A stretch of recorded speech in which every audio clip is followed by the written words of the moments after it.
welcome back to my channel. It's Nisi from Nisi's Niche, and today we have our special guest Orion. And as I told you guys in the previous video, we'll be explaining in this video like different resources that we use to study for different medical subjects. So I hope you guys stay tuned, and I hope you like the video. Please comment down below like if there's a subject that you're struggling, or even if there's a subject that you really like and you have additional resources, you can put it in the comments below so that others can get access to these resources. Oh, and you can also add that you would put links in the description. Yeah, for sure. So as we go through each subject, as Orion said, we'll be putting the links in the description down below, and you guys can just click on the website and go straight there. This is not sponsored yet, but you know, if there's any website that would like to sponsor my future videos, you're welcome to email me. It's also in the description down below. Alright, so in first year, in the last video, we had spoken about like some different subjects that we did, and I'm just gonna go back over them. So in first year, we did Chinese, basic chem, systematic anatomy, higher mathematics, Chinese culture, organic chem, histology and embryology, physiology, and medical physics. So we aren't gonna be going through every single subject, because you know, and the highlights are the medical subjects that you definitely need for your foundation, right? And certain subjects you might not necessarily need to have an actual book to study from, but you can use resources otherwise to prepare yourself to understand it better. For sure.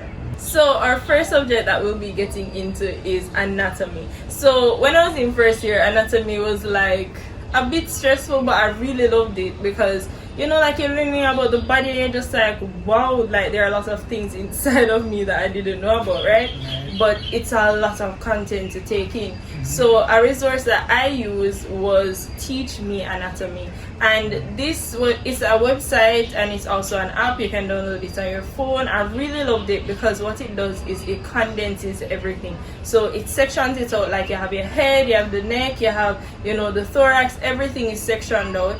And not only that, but it's really condensed, and trust me, if there's something that you need to know, it's in there in that one page has it all. And at the end of the page you have a little quiz, and yes, all of this is free. So I really love that about Teach Me Anatomy. Do you have one? That's a really good resource to use if you want to truly understand anatomy. I never actually used that resource because in my time it wasn't actually available. You know, but in terms of what I tend to go towards when it's studying time, I use my textbooks, which is really a good resource to always have. And the atlases are usually the best for anatomy. I know many persons would probably want to have that pictorial, you know, depiction, which is also annotated, and there might be a little description or in any way. But in terms of the last atlas, that's the one that I used to use most of all, and the Netter's atlas is also very good. We know that Netter's is a really good resource. So, and they also have a website that you can use. So in terms of the two anatomy books that I recommend, I would use the atlas, Netter's atlas, or last atlas. Either one is fine. So what I'll do is I'll put up pictures of the different books so that you guys can see, like, you know, what specific book we're talking about. And also in the description down below, I'll also put like a website that you can probably go to download free books. Free PDFs. Free PDFs or free books, because you know, we understand that these books are quite costly and you know, you might not need to actually buy it to have it physically on you. So if you're that type of learner, then those resources will be there for you. So I have some others that, you know, persons tend to talk about KenHub. I haven't personally used KenHub, but I've heard a lot of YouTubers talk about it. So if you want to go and check that out, it's also down below. It requires a subscription though, but it does have a little free purchase.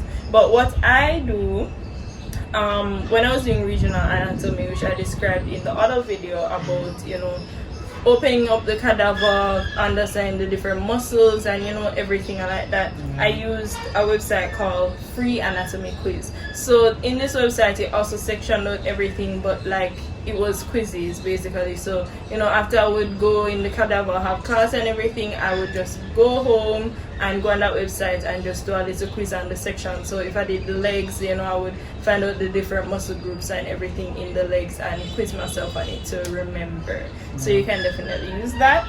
And the last thing is anatomy bootcamp. So this is a resource that one of my close friends used, and it was like he paid for it, though it's sad because you have to pay. But I'm telling you, it is really good. I really wish that I had it, but if you're someone that like you want to see what the actual things look like, for example, say you're studying pathology or pathophys and you're trying to review your anatomy, in that aspect, not the textbook regular pictures, the actual organs, I would definitely suggest anatomy bootcamp. It has the videos, and after the videos you have quizzes, and what is unique about it is that you don't see a picture of the brain, you're actually seeing the brain and identifying the different regions of the brain on the actual picture, which we all know is more difficult than just a textbook with the different colors, green, red, yellow. Right.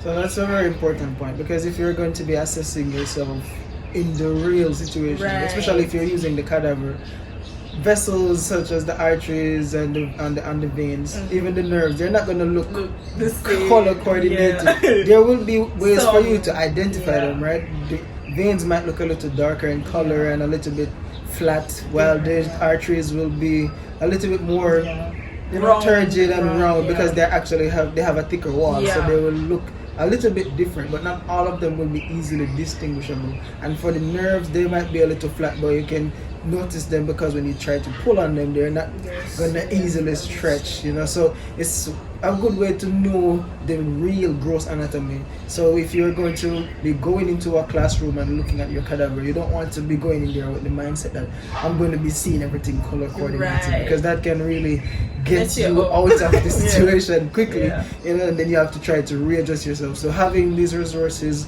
will help you to stay on the ball, so to speak. And also you can add good old YouTube to your many resources that you can use, because YouTube videos are there for many cadavers that they will talk about. And sometimes even in those videos they might give you small mnemonics or some way of you remembering certain muscle groups. I remember me using some resources like that, a video that actually showed me a way how to remember all the muscles of the forearm, for instance, and remember that they're in layers. So if they're in layers, you also have to remember the numbers going from the lowest to the most superficial. So we have to understand the difference in those things as well. So using those resources will truly help you, and videos are very important for anatomy. Yeah, very important. So we're on to the next subject, histology. So do you want to share yours first? Well, histology, for histology, I remember I used the resource book. Of course, my textbooks, I don't leave textbooks. I always read my textbooks. But for the textbook that our university gave to us, is probably not what everyone will have access to, since it's like their own edition of their they made their books. own books. So basically it's still gonna have content in it, but for histology specifically, I remember using June Kira's histology book, and that was a very good book. There's a PDF available as well. So for histology, my resource, of course, I normally stick to the textbooks, and Lippincott's are really good because there's a whole illustrated review series of Lippincott's that is out there for many medical, especially for basic medical courses. So you're gonna have the histology, embryology, pharmacology, maybe some immunology from that series. But for me, especially for histology, I used June Kira's basic histology textbook, and that was a really good book. I had the PDF version, and it really helped in understanding the different structures, because first of all, you want to know what it really is like to see under the microscope. Through those pictures, you were probably able, because they made them mostly in colors, so you're gonna see what it would be like if you should look through the microscope onto those structures and really get a chance to understand it. In some parts of the book, there is even a labeling section to show you what they're actually showing in the illustration. It's well annotated, it's well illustrated, and I just really love the way how they put it together, and the information that is added there also helps to put everything into a good perspective. Yeah. So guys, I hope you're realizing you are getting the textbook learner and you're getting the online learner. So, Yes. you know, however you learn, we are both here to supply the demands, right? For me, for histology, what I used was Histology World. Now this is like top tier. Top tier, I'm telling you. It's basically like, you're probably even going to find questions that your teacher will use or like your school will use to give you an exam on it. So it's structured into different parts. There are games, there are photo albums. So, you know, as you were saying, it's very important in histology for you to see what it looks like. So there are photo albums for each chapter, and when I say like, they thoroughly go through it. So, you know, you have one for the tongue, you have one for the esophagus, like different things are sectioned out in their unique sections, and you have games for them, you have photo albums, you also have test boards and fact sheets. So basically it's everything in one. So after you say you finish reading the books that Ryan was talking about, you finish reading a chapter, go on Histology World, go to the specified section, because the chapters will correlate. Yeah. That's how they do it. So, you know, you go to that specified chapter and you can basically do quizzes on it and do mock exams. And I'm telling you, if not one of these questions don't come on your exam, your school just have a question bank by itself. Yeah. So yeah, That's a very interesting point too, because it turns out that many medical universities, they try to source their questions for exams, especially if it's multiple choice, from websites like these. So especially if there are subscription websites, you can count on them to probably be useful to get good practice questions that you might end up even seeing on your real exam. Right. And the great thing about this, I'm glad that you said that, because the great thing about this website is that it is free. Yes, free subscription. Free. Perfect. So, just like YouTube, subscribe to this channel. Yes, subscribe. Killing me. So the next subject is physiology. So for physiology, I used Physio, which at the time it was a bit new. It's still new because a lot of people don't know about it. So as you guys can see, it's not this isn't a channel where you're gonna get back whatever people have been telling you to use. We're coming with the new stuff because I like to find new resources. So Physio basically was what I had used for physiology, and it has little videos. If you want to pay for their subscription, you'll have way more things at your disposal. But for the free aspect of it, you have the little videos, and for some of the videos you have a little quiz. However, if you're willing to pay, you can have textbooks. They make their own textbooks, so based on the video, like, you know, you'd have the textbooks for it. On top of making their own textbooks, they also have Anki decks. And if you don't know what Anki decks are flashcards, digital flashcards that you basically can make for yourself or are pre-made. So they do make their own Anki decks for each and every video. And also Zanki boards. So Zanki boards are medical Anki decks. So these are decks that have been made by past students, people who have done USMLE, people who are just studying for the regular exams, but these are high yield questions. So they have their own Zanki boards on the website.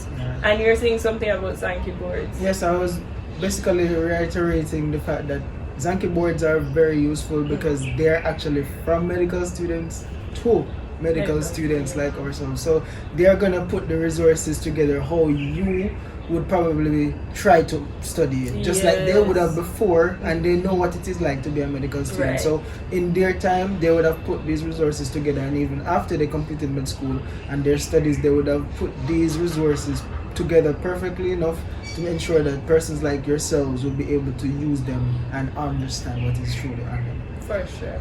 And you can also find Zanki decks online for free. However, the process of getting them has been a bit harder. So yeah, it's more difficult because people, they cannot patent it a bit now. So here in this website, you'll get it all. So they also have quizzes, and they have downloadable audios after every video. The videos are really nice and simple, so regardless of if you cannot pay for the subscription, you're still going to get something great there. And I'm someone who has a lecture, so it's not like I'm, you know, I don't have something to compare it to. It's really great. It is really great for physiology. It has previously had added other subjects to it though, so you guys can go and check that out. But what I definitely know about is the physiology. Right. And to add to that part as well, she mentioned lecturer. If you have the subscription for lecturer, you can also use it for physiology. It's a really good for every video series. Every subject. Yeah, every honestly, subject really could subject. use it. So I would put it in a broad resource for all of your medical studies.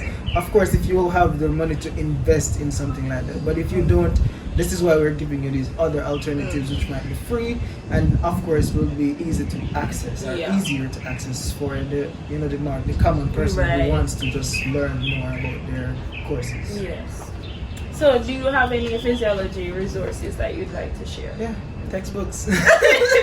Yes. It's the textbook. Yeah. Yeah, so I personally, when I was going through physiology section of my studies, I remember using the school's textbook, right? Not everyone will have access to that. Oh yeah, the school's textbook was especially using it from online. For instance, now that many of the students who are now in first year or second year, which is where physiology came in, I believe, you are going to not have the access. Only First year, second semester. first year. So first year, second semester was physiology, and you might not have the access to the actual textbook that we use here since you're still back home. But what you could use in the interim is the Guyton and Hall's review for physiology, which is actually a good book. I believe that they have a PDF of it on the Google Drive that the school has created. So if you're an HM student and you want to actually have access to a physiology book that's good and you can really learn what you want to learn or need to learn from physiology, you can use the Guyton and Hall review for physiology, which is on that Google Drive.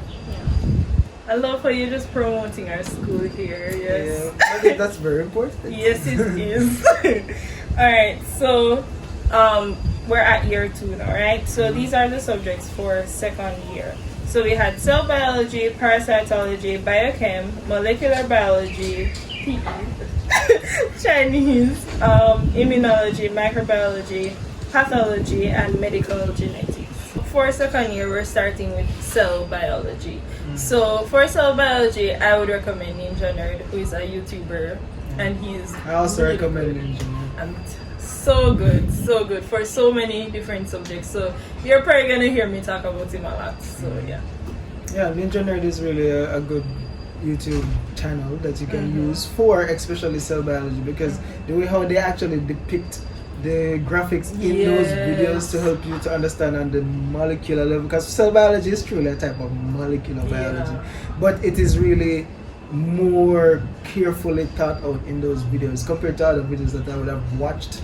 I really like how he put them together, and you can also just find any video channel that you're comfortable with. It doesn't have to be a specific one that we have here, because there's so many resources out there. You don't necessarily have to choose the specific ones that we say, but you want to know that you have something in your bag that you can actually rely on. And this is one that you can really rely on. Definitely rely on. So the next subject is parasitology.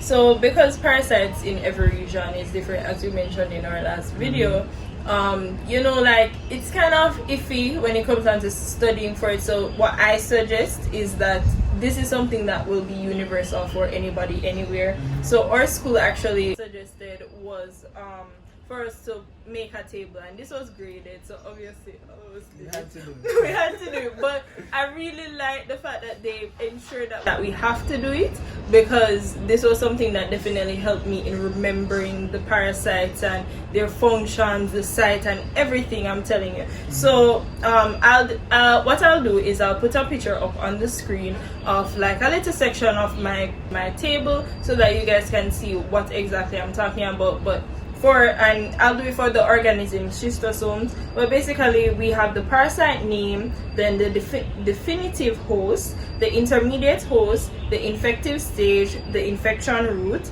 the site of inhabitation, the pathogenic stage, the pathogenesis or clinical manifestation, the diagnostic stage, the lab diagnostic method, and the treatment. So when you have this like clearly out in a table, like having so many different parasites, you're able to see. And what's very important is that you categorize them. So if they're nematodes, you put them in the nematodes. If they're cestodes, you put them in the cestodes group, so that you can see everything holistically, so you don't feel overwhelmed when that exam comes around and you're just like, what am I supposed to do, you know? So definitely advise that you do that for parasitology.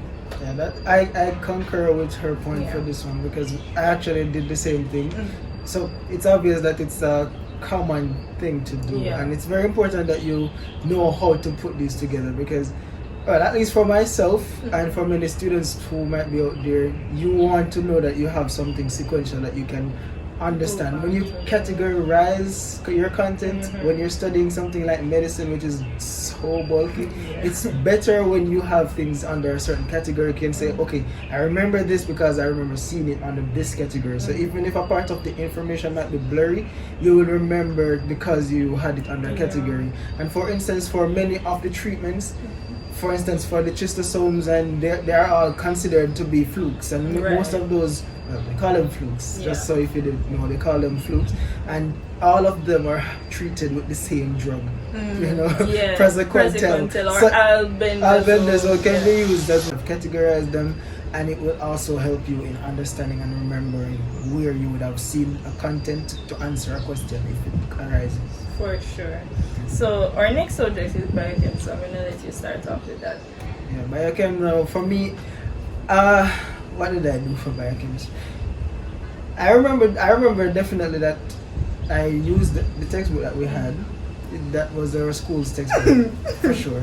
The school's textbook, it was okay. It was a good enough book to use, because of course you want to have a content, and if they give you the book, you are going to want to read that textbook. Trust me, because well, in my years, you are going to want in my year, we actually ended up getting questions from that textbook. Yes, and let me say this for sure. I regret not going through those questions that were in that textbook, because they gave us questions literally from that textbook, and I did not have the comfort or the luxury, of course, of just getting those answers quickly out of the way right off the bat in the exam. And I struggled to answer those questions like most other persons, because I neglected the questions. So whenever you have a textbook and you're studying, this is my advice to you: try to answer some of those questions. If they don't show up on your actual exam, try to answer them to get a better understanding of what is there, right? For the students who might not have the access to this textbook that we used on campus, as I mentioned before, Lippincott series, the illustrated review series, it's really good for these basic medical courses. It's another resource book that you can really use to help with biochemistry. It's a really good book. And by the way, guys, you know, like the way that he's suggesting, it's not that our school sits down and types these things, you know. No, they take from different resources, different books, and just combine it into, you know, what they think would be the best. So it's not like, oh, they're sitting down and producing their own book. No, it's not like that. There's only one course that I remember that was like that. I think it was clinical pharmacology, which was done later on in the year, which was produced by students and teachers from the university. Oh, I didn't know that. Wow. Okay. So our next subject is I didn't say that. So biochem for me. I also suggest Ninja Nerd. Reason being, for biochem, because I'm more of a visual learner, it was a bit hard to like be in the textbook, because it's not like it had pictures and stuff for me to, you know, my brain to be occupied. So what I did was I went on YouTube. Ninja Nerds, he has a playlist on biochemistry, and it's really good because he not only shows you the cycle and says, oh, pyruvate go to no. he actually breaks it down, so you're understanding like why is this even happening, like where did this carbon dioxide come from. So if you're that type of person that really needs to understand the bigger picture, I definitely suggest Ninja Nerd. And another resource that I used, still YouTube, but his name was Andre K. Andreyk. His channel will also be linked down below. But he is more of he's like Ninja Nerd, but Ninja Nerd does the drawings and the talking. The sketches. He has sketches, but he also has notes. So if you're a note taker, he has the notes on the board while he's talking. So you don't have to pause the video and write and everything. So everything is there in the same place. You can just screenshot it if you're that type of person that can read from a screenshot, or if you're the type of person that likes to write it out, everything is there and in your face. So I really appreciated those two resources. Yeah, and to add to what Nisi had said, using YouTube for getting that familiarization of the different cycles, because biochemistry, to be honest, and let's be real about it, it's one of the really difficult courses to grasp, because all of those different pathways and the cycles have so many different enzymes and substrates, and you need to know even if there's a disease that has to do with a particular cycle, because for instance in the urea cycle you have many different inborn errors that a newborn baby might be born with, which is genetical of course, that will involve a particular enzyme deficiency in the pathway. You said baby and the baby.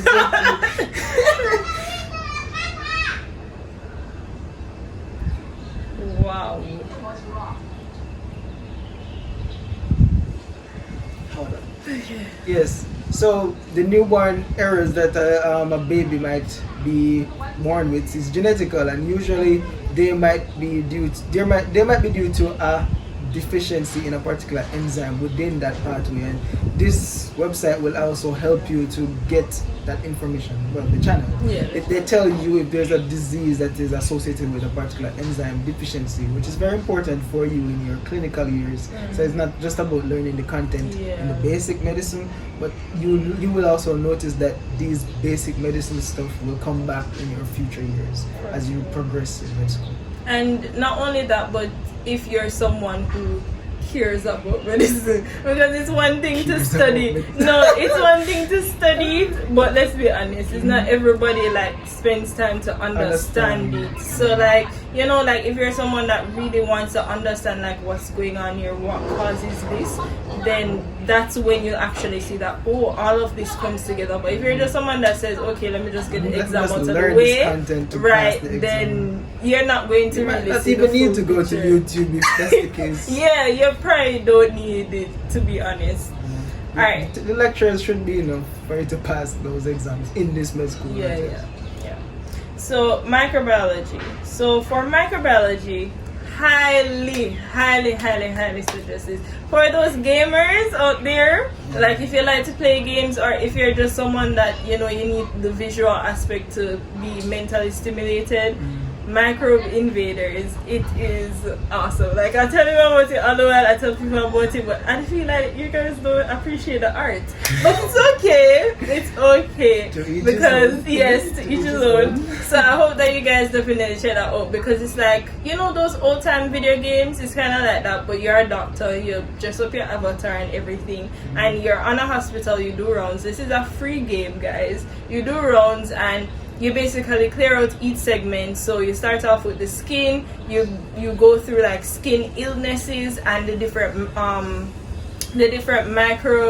microbes that will affect, and like the different parasites. It not only has microbes, but it has parasites, viruses, diseases, as you go up into the game. So not only are you identifying the disease, like if the patient has a rash, because the patient comes in with symptoms. It's not like they're saying that, they just tell you. No, the patient comes in with symptoms. You have to treat, right? A case. Right. You get a case. You have to treat the patient. You have to provide the proper medication, and you get money just like you're working. So I definitely suggest that you guys check out that, if you're into the whole game aspect, because it will definitely make you learn. That made me learn microbiology so much. The other thing that I suggest is my first textbook. Yes, I read textbooks sometimes. So it's Clinical Microbiology Made Ridiculously Simple, and this is a very big book. It has a lot of content, but it's I think the reason why it's so big is because it's like it goes through each segment. So if you're someone that really, you know, needs the time in understanding what's going on, I definitely suggest this, and it will have majority of the information that you need. You probably won't even need to Google anything, to be honest. And I also have it electronically because I mostly study electronically, so I will link a website that you can get that on electronically for free. Yeah. Definitely good resources that were mentioned, and to be honest, YouTube was a really good place for me during my microbiology years, in addition to using the textbook provided by the university, which was very big. And I think they coupled it with parasitology, so it looked even bigger. So microbiology, definitely, if you want to be understanding your bacteria and how they would present themselves, because some bacteria can even be linked to certain clinical diseases that you won't even think of, you know, and they will classify those in a very good way if you use these resources. A resource I usually use on YouTube was Medicosis Professionalis, which is a medical channel on YouTube. Up to this day, I still have them as a resource that I use in clinical medicine because it's just so useful. And if you are going to have useful resources like that, it's really good to ensure that you subscribe first of all. So when you get a new content being released, you're going to get the information that you might add to your catalog that you are learning from. So it's really important that we get these resources and use them. The bacteria, knowing your viruses, and you might not need to know all of these specific viruses and bacteria or even the fungi and whatnot, but you need to know the very essential ones. So if that is what you're looking for, definitely Medicosis Professionalis will be a good resource for you. And while you're gonna go over there and subscribe, you better make sure that you subscribe to my channel before I'm just putting that out there. I approve. Yes. I approve. So our next subject is pathology. So in pathology, we a book that is normally recommended is Pathoma. I recommend Pathoma for people who they're not familiar with the pathological terms, because it's basically, the way I think about it is as if it's a dictionary and it just goes through what each stuff means. However, for a textbook, I recommend Ramada. I'm gonna spell this because I don't want to pronounce it wrong. Nayak. Ramada, Nayak. Exam prep.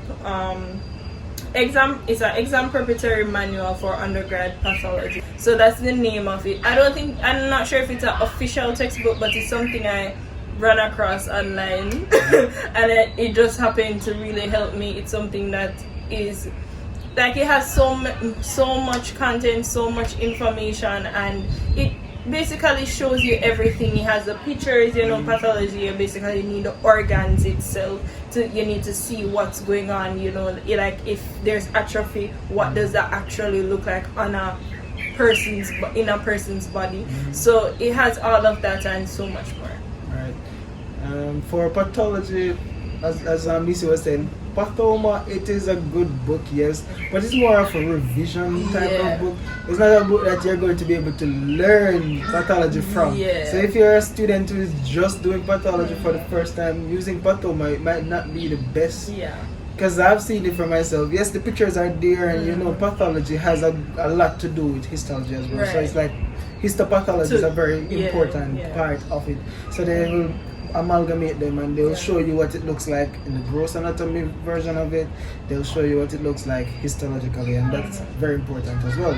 But for Pathoma now, if you're not very familiar with the disease process and how it actually became that, or that process actually come to fruition, you are going to want to use a different resource. So for me, Kaplan pathology books are very good for step 1 of the USMLE. You can use that pathology book as well. It gives you good summarized information, so it's not going to go all over the place to tell you all of this information that you might not need. They get right to the point, and they're going to give you the content that you truly need for you to be able to diagnose the patient and know what it is about and what you're looking for in a particular disease state. So it's very important that we know this and we can use these resources.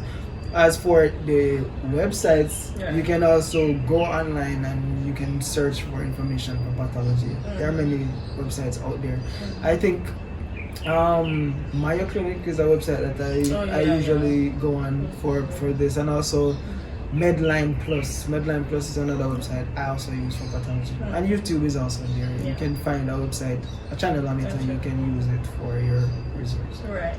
So I love that you agreed with me in terms of pathoma, because I feel like American YouTubers push it so much, like oh my gosh, pathoma, but it's like if you're not familiar with pathology, it's not a great place to start, to be honest. So I hope that you guys realize that we're actually giving you suggestions that we have tried ourselves and seen that okay, this is not so straightforward as it should be. But to add to what pathoma truly is, it's not just about the book. There is a video series out there, right. And for students of AHMU, the book series and the book itself and the video series, they're in the Google Drive.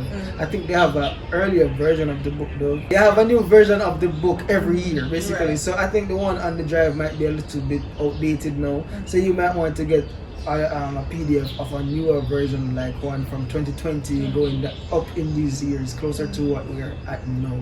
So if you want to use those and you also watch those video series, it will help you to better understand, because in the video series it doesn't just talk about what's in the book. So obviously you don't need that then. So it's like he goes in more depth or in depth of what is really in the book, so you can better understand it. So if you're going to use the book, I recommend that you also watch those videos. Same. So our last subject in year 2 is genetics. So for genetics, I'm not gonna go around any corner with you guys. Do the questions. You cannot stop reading. Don't pack up your head with all this reading and say, I've read so much, I know. So do the questions. Whatever textbook you have, whatever textbook your school has given you, do the questions, hand it to your teacher, ask them, okay, what can I improve on? That is the only way I see genetics going somewhere for you, to be honest, because it's not something you can just sit down, swat or read and you just know. It's something you have to do. It's like math. You have to do it. You can't go around it. Yeah, for most parts of it, that's the case. You need to understand how to, interpret pedigree charts and also understand what type of diseases will be passed on to the familial line. Right. If it's an autosomal recessive or autosomal dominant disease, X-linked recessive, X-linked dominant, you need to know those specific genetic traits that will then be passed on to whether it will be passed on to the next generation and what it is necessary. Like you have to be able to calculate the possibility of it being passed on to them. So that's why Mrs. mentioned that it's like math, because you actually do some calculations in it. But to be honest, if you are a person who likes to understand disease states, so for instance, in the trisomies, you want to know the different types of trisomies and the ones that are capable of having life, which is like your Down syndrome and your Patel syndrome. You also have Edwards syndrome. Knowing those type of details, what they present like in a patient, very important for you to be able to diagnose it. Even though you can't just use your physical features and diagnose any genetic disease. You have to do the genotyping. You also might have to do your karyotype tests and chromosomal test to make sure that this is the actual diagnosis. But for a person who wants to just understand what the disease is going to present like, you can use Kaplan's book for medical genetics. It gives a good summary of all the genetical defects and everything that has to do with genetics. If you want to know what is mosaicism, if you want to understand what is epistasis and all those things, it's really in that textbook that you can use. And YouTube also gives good videos on medical genetics. But no, highly recommend do the questions, because like 1 or 2 questions will be on what is mosaicism on your exam. The rest of them will be things you have to work out. So that's just take the advice. And the more you practice in a case like that, you will understand better how to do it in the exam, because all potentials and possibilities are different based on the presentation in the case. You have to know how to do it.